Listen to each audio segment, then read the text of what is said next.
Hello, I wanted to take you through some recent work I've been doing with the Chord Nano pad here. It's the first generation, they're a little cheaper. Sometimes you can find them for 15, 20 bucks. I've used one previously, you can see behind my shoulder, the original Cheater's guitar or cheatar that also uses a Chord Nano pad 2. But you can see in that design, I put this XY pad at the head of the neck. What I realized recently is that I could put it at the base of the instrument and make a more realistic strum just by going across and detecting where you are and basically hitting each string as you go across, which means you can do strum down, strum up. You can even pick, to a certain extent, individual strings. And then I had to come up with an idea for how to change the chords. The interface, there's a screen you can see on the original cheatar because you needed an interface to be able to change chords and keys. And what I've done now is figure out that I can let you change the key by tapping, single or double tapping an individual pad. And because there's nothing playing until you strum, you can set the key ahead of time before your next strum. You can change in mid play. So it's really much more about performance and much less about having to manipulate an interface and then get back to performing. So I like it for that.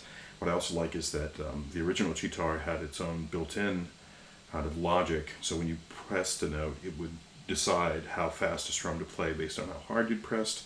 And then it had a range for how much you could do. And what I like about this is you can absolutely control it yourself. You can pace it yourself. You can double strum, triple strum, very quickly strum, do something approaching tremolo. It's a much simpler, I think a little more elegant approach. And I wanted to give you a quick demo. I've got this hooked up to the Roland JV1010. I'm using one of the built-in guitar patches. And I'll take you through a couple bars of a song. I'm going to mute so that you don't hear the sound twice. So just a minute.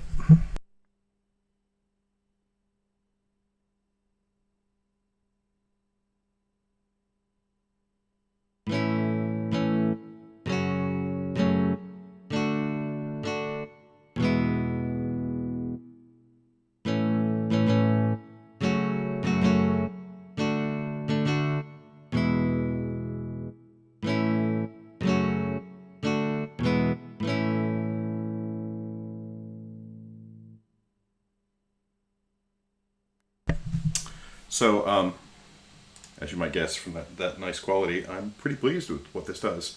I can pull up just songs on the internet, chords, and just figure out what key I want to play in, and if I need to change key, I can do it very quickly.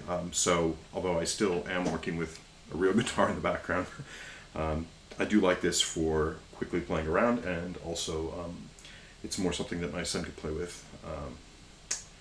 As you don't really have to have any finger strength or much coordination beyond strumming, so I can set the chord and let him strum a song. Anyway, I'll have to think about whether I want to make a case for this and maybe polishing up the EUI a bit more, but for a few hours here and there this week and a little time this weekend, I'm pretty happy with it. Anyway, hope you enjoyed it.